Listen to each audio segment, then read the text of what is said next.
Good morning, students. I hope you all are doing well and all of you are safe at your home. So, as you know, the moral of the story goes like this every time is stay safe, stay home, or stay home, stay safe. Jaan hai to jahan hai. Your all life is of all of you is so precious to us. That's why we are focusing on your studies with a different scenario, and we are happy to with your cooperation too, right? But then also, please students, take care of yourself and your family. It's important for you right now, right? So we were seeing terminology of accounting. Terminology of accounting, in this we had seen uh, certain terms. Previously we had seen depreciation. Remember, I had explained you how it is an expense, discount allowed, and all that. Now coming to bad debts. What is bad debts? Have you heard about that party ud gayi? Right? It means that party is neither going to repay you, right? So what happens? The party's amount that is left to be received because we had given him or her loan or goods on credit, right? That's why we are demanding money from him or her, from that particular business person. And if he is declared insolvent, insolvent means he doesn't has money to pay, his business has shut down, that is insolvent. So that amount that which we are not going to receive in future from a debtor, from a debtor, is termed as bad debts. And bad debts is a loss, not an expense. Like depreciation was an expense, right? Cashless expense. But bad debts is a loss. Bad debt is a loss of the business because that amount you are not going to receive. It is loss, zero, right? When goods sold on credit by the business person to whom goods sold is the debtor of the business. Remember, I had used the word debtor.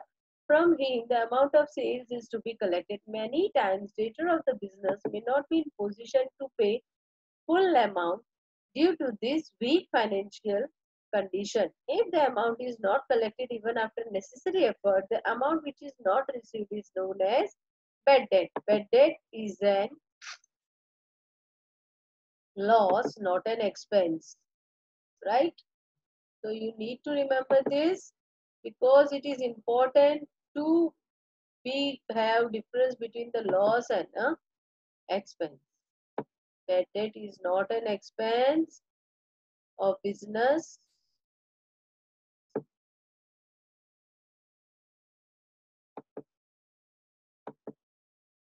This bad debt is not an expense of the business, but it is a loss of the business. So the remaining amount that the party is not going to pay is termed as bad debt. So it's a loss of the business because we are not going to get this money.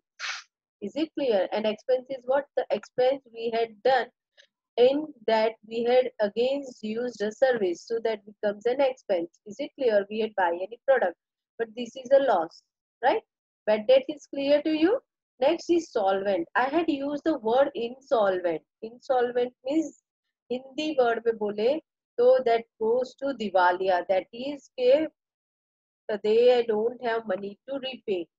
Now, solvent is means having proper strong financial condition. Strong financial condition. An accounting person who pays his financial obligations regularly,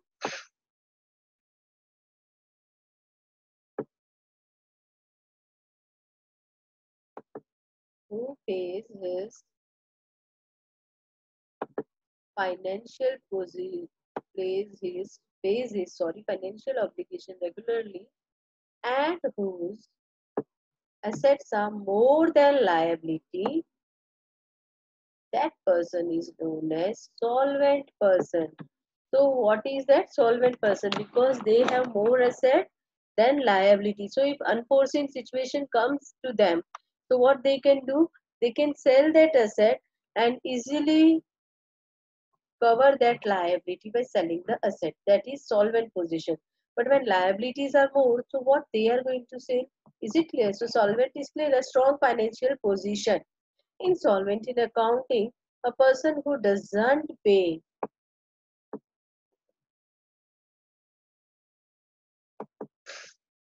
who doesn't pay his financial obligation regularly, it means it is not in a position to pay these obligations and whose assets are less than liability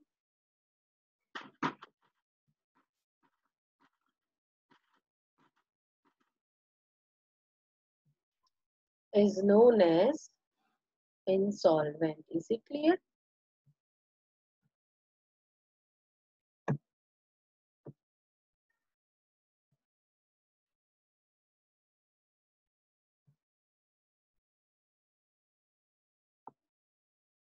Insolvent is clear.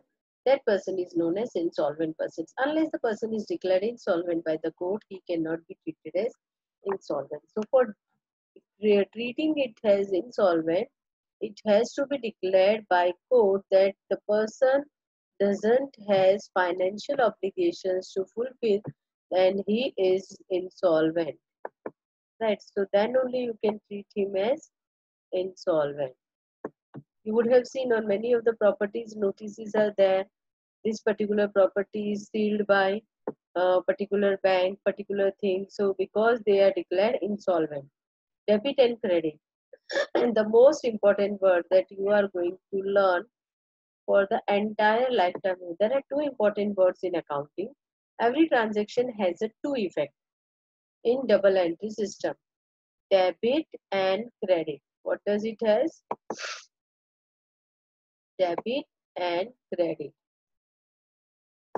True and fair understanding of debit and credit is true and fair understanding of accounting. When you are clear with when the account is to be debited, when the account is credited, at that time you are having fair understanding of accounting. In accounting, two sides are used. Left hand side of accounting is called as debit side, right hand side accounting is called credit side. Any account to be debited means accounting treatment at debit side of account, that is treatment left hand side. Any account to be credited means accounting treatment as credit side is treatment at right hand side. You will see this in another chapter. So don't get confused, just listen to two words, debit and credit. Account. Business transaction pertaining to certain items and persons would take place frequently. This transaction may be debit having debit effect, may be credit side having credit effect.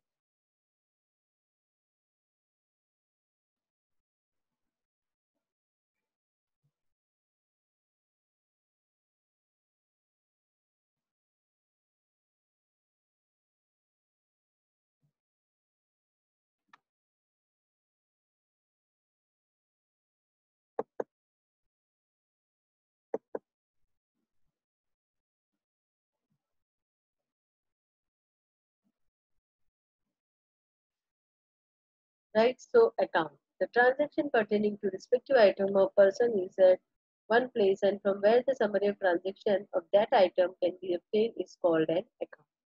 Pushpa Bain is a customer of business. Goods are sold on credit to her. Assume that credit sales are made 20 times in a year. She also settles her account 20 times in a year. Right?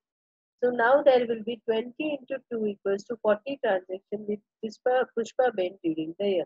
All these transactions are recorded at one place in the books of account where all the transactions are recorded in Pushpa Bain's account. So name of the particular person's account is prepared. So as you know, every transaction has a two effect. So these are the effect. One effect would be in Pushpa Bain's account and push sales account also. We are selling goods, we are receiving cash. So that also. Pushpa Bin is a person, this is a personal account. Right, like personal account, goods account, asset account, income account, expense account, etc. are also prepared. Remember, I had said you the accounts are classified in three types: real account, nominal account, personal account. So Pushpa Bain is a name of a person, so it goes to personal account. Asset account, that is your real account related to assets, it goes to a real account in which income and expenses are returned. Sorry, purchase assets are returned. Related to assets are taken cash, then land and building machinery. The nominal account related to income and expenses, loss and gain are returned. are prepared as per rules if there is one transaction. This terminology makes the subject of study easy. The terminology clarify meaning of the concerned topic so that there is no space of any controversy. Terminology has significant place and importance in every branch of education. So here we are clearing our topics regarding terminology. Types of accounting system. We have two types of accounting system, Deshinama and double entry system. Deshinama is our Indian system. If you remember, in Deshinama system, you would have seen your grandparents or parents using a red bounded book, right? That is, in that pages are folded, and in that they write entry as Jama and Udhar. That is Deshinama system. And in double entry system, there has mercantile base, cash base, and mixed base. Is it clear?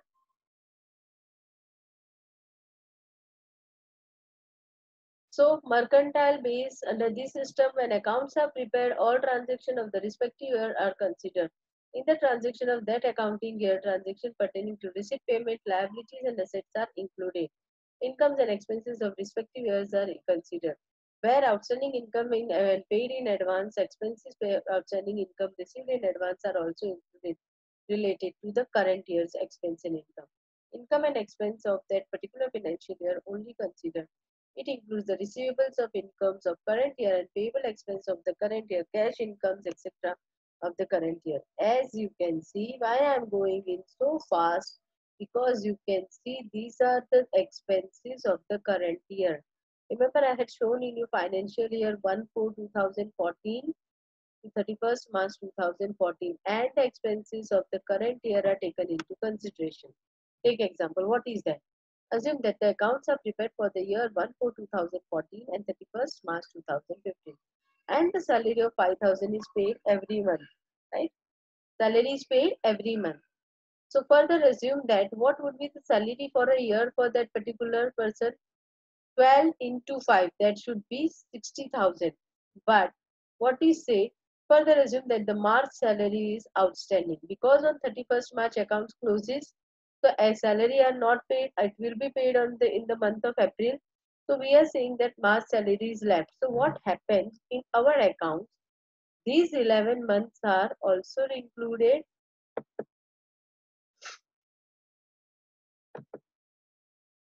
These 11 months, 5,000 into 11, plus the salary of the March that is going to be paid in future.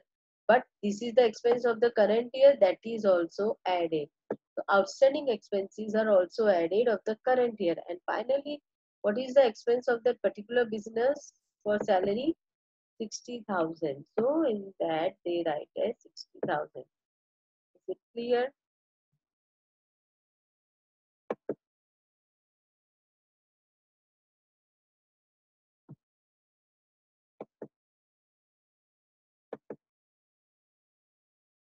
Accrual or mercantile base is clear.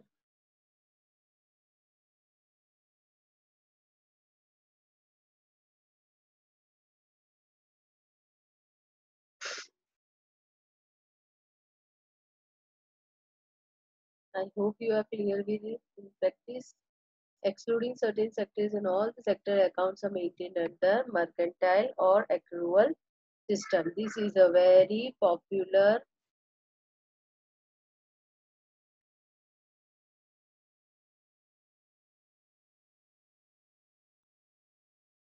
method. All the chapters in the books are presented on the basis of this. Now let me show you.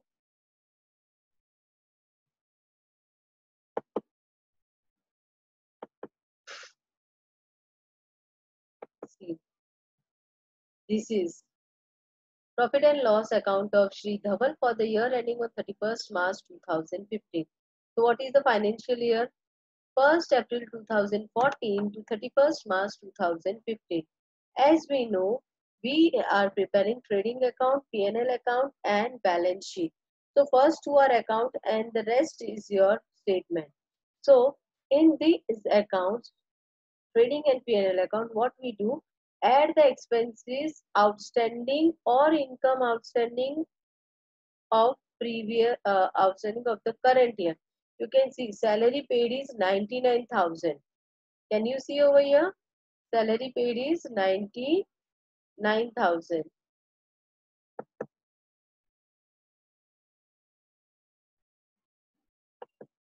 And outstanding salary, that is unpaid salary, is 9,000. So that is added in this particular. So what is the final salary of the expense? 1,08,000. But this 9,000 salary they are going to pay in future, not now. This 9,000 salary they are going to pay in future, that is after 31st March. But that also it is added in it. Why? Because the current year expenses are to be included, though they are paid in future. Is it clear? Right? In the same way, expenses paid in advance. Suppose you had paid expenses till June. Insurance premium, can you see 12,000 is there, and prepaid. Prepaid means paid in advance, and you had paid up till June. So up till March only your payment will be considered, and after that, that is April, May, June, it will be considered as prepaid. So that is to be deducted. So the expenses of the current year are only taken into consideration. In the same way, you can see over here, commission is an income. Commission is an income, that is 15,000, and it is receivables, yani yet to be received or outstanding for the current year. So what happens? That is also added. So this year's total income in the form of commission goes to 18,000. What? 18,000. Fair enough. Current year's incomes are shown and current year's expenses are shown. Is it clear to everyone? And if you are not sent, don't get confused. When the chapter related to certain topics will come, you will be easily able to understand it, right? So don't panic in that case we are not understanding or what.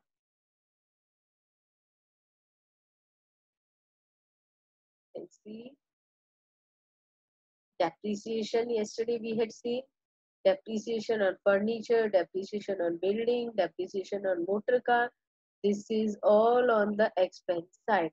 So they are deducted from your assets. You can see over here.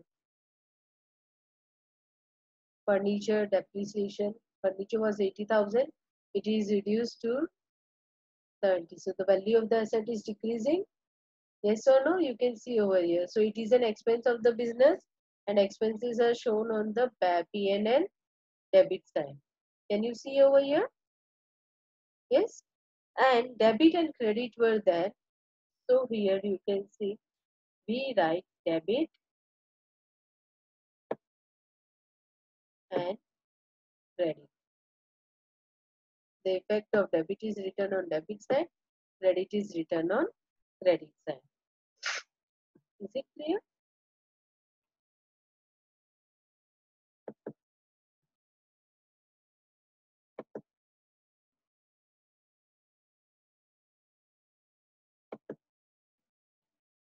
So that was the type of accounting that finally, from completing book part 1, accounting part 1, and in that also completing 2 to 3 chapters, you are going to learn that accounting. Finally, the base will be covered. So the moral of the story is that the base will be covered in this entire book. So this every chapter is very important in creating base of your final account.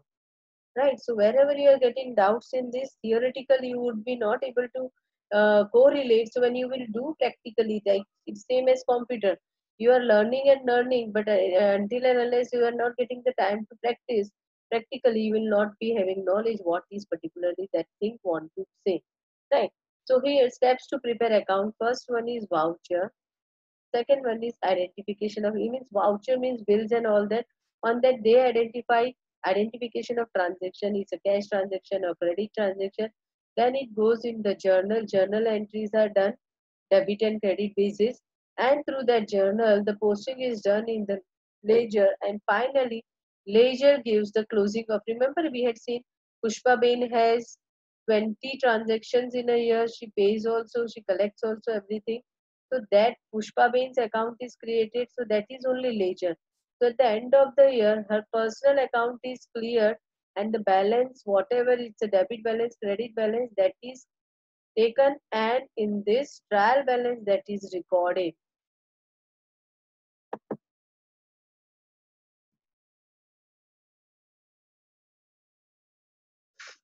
So voucher bills are taken, then they are taken for identification of transaction. Transactions are identified, then goes to journal entry is done, then it goes to ledger posting is done, then the closing of the account is done, and closing of the account gives the result of trial balance and adjustment. And finally, final account I had showed you: trading account, profit and loss account, and balance sheet. Yes or no, students? This is the proforma that you need to remember, because it can come in a short note also, or in a 2 mark question also. Draw a proforma of accounting. So your answer will start with this only.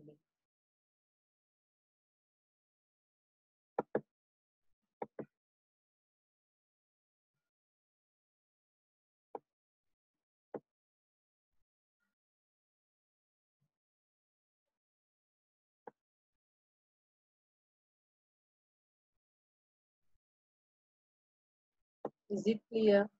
Right? You have to prepare like this only. Okay?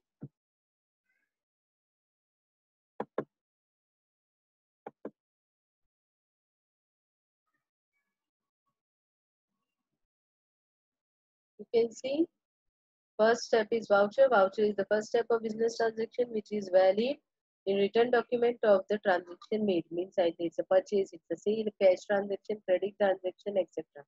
Right? Identification whether the transaction of business is economic, non-economic, whether the transaction is a cash or credit transaction at this stage. Right? Then third step is recording of transaction. Under this stage, economic transaction of business are recorded in journal or subsidiary book, that you are going to study in third chapter and fourth chapter. Right? Then posting in ledger. Then the accounts are prepared. Remember Pushpa Bain's account. So transaction recorded in journal or subsidiary books.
right? So transaction recorded in journal or subsidiary book are classified through posting a ledger. It is managed that transaction of that account can be availed at one place. Then fifth is your trial balance. In trial balance, all the balances of the accounts are disclosed. In fourth stage are dis- uh, in fourth stage are disclosed. It is prior stage of preparation of final accounts.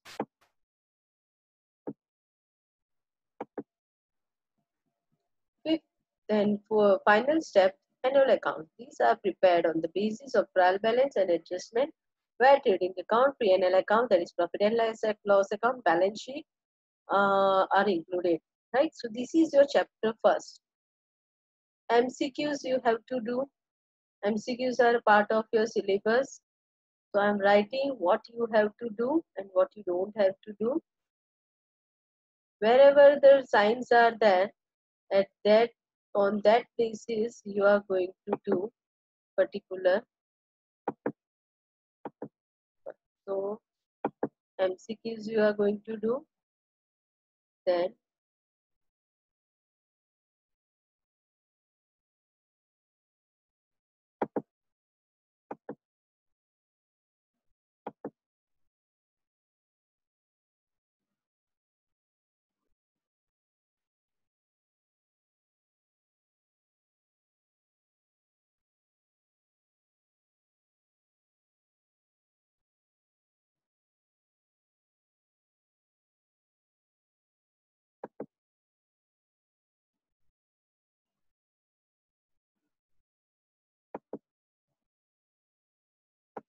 this answer in short.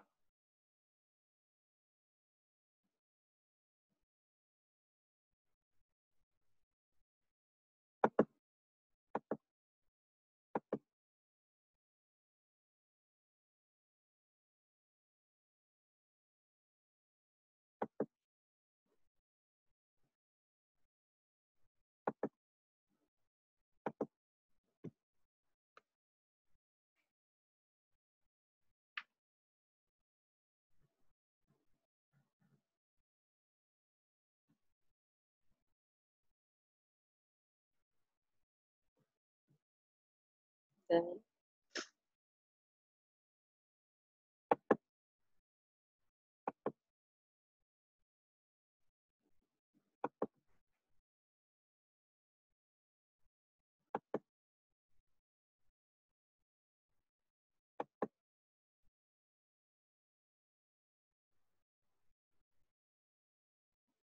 terms, all of them you have to do, right?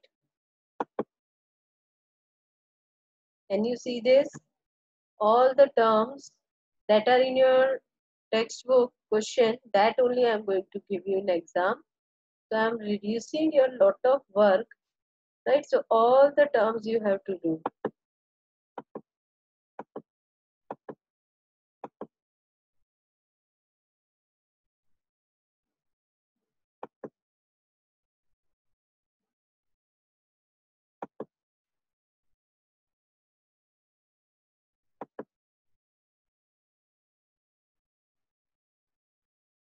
And the most important system,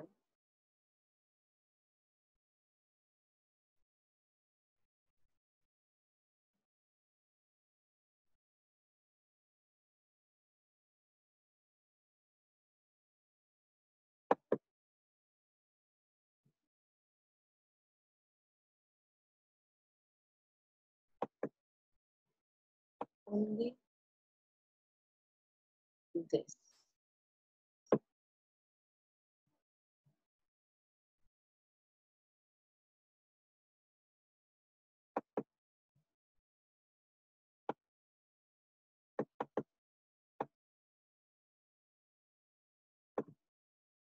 Only explain the method maintaining account of mercantile system.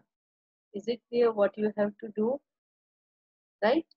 So I hope your writing work is done and your you are going to see this lecture on Tuesday. So I'm giving you round about 1 week. Right? So 1 week would be your timing. So on next date of submission would be on next Tuesday. I'll share my email ID with you and your class roll number and section. I want your section 11A roll number 1, and it should be emailed to me on PDF. I'm giving you 1 week, right? 1 week would be a lot of time for you. So, okay, let us do for 1 week. And if I start with a new topic, so and the writing is there, so leave certain pages for theory part. We'll continue with the same book. We'll continue with the same book, your theory book. You don't require to prepare a new theory book. We are going to prepare the same thing, and let me see, your work can be reduced by me. Let me see, because it doesn't require to write that much of thing.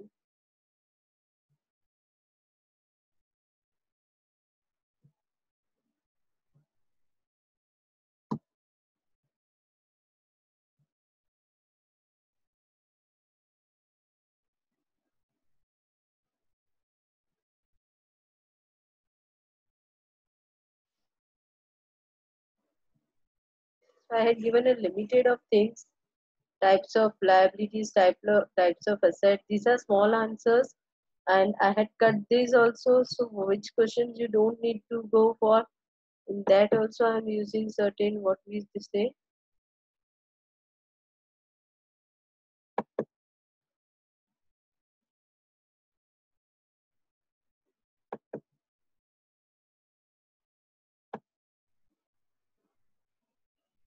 you don't need to go for this, you don't need to go for this. Is it clear? So there are certain questions that I had cancelled, you don't need to write that. So on Tuesday you are going to see this lecture. So it would be better, instead of giving 1 week, I'll give you Tuesday, Friday, Tuesday, Wednesday, Thursday, Friday. On Friday will be the submission of the homework. Is it clear to everyone? Friday, that is your date, would be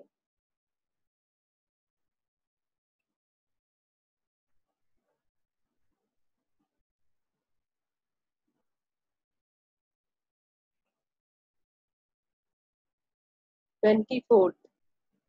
24th of July will be the date of submission of the homework. Is it clear?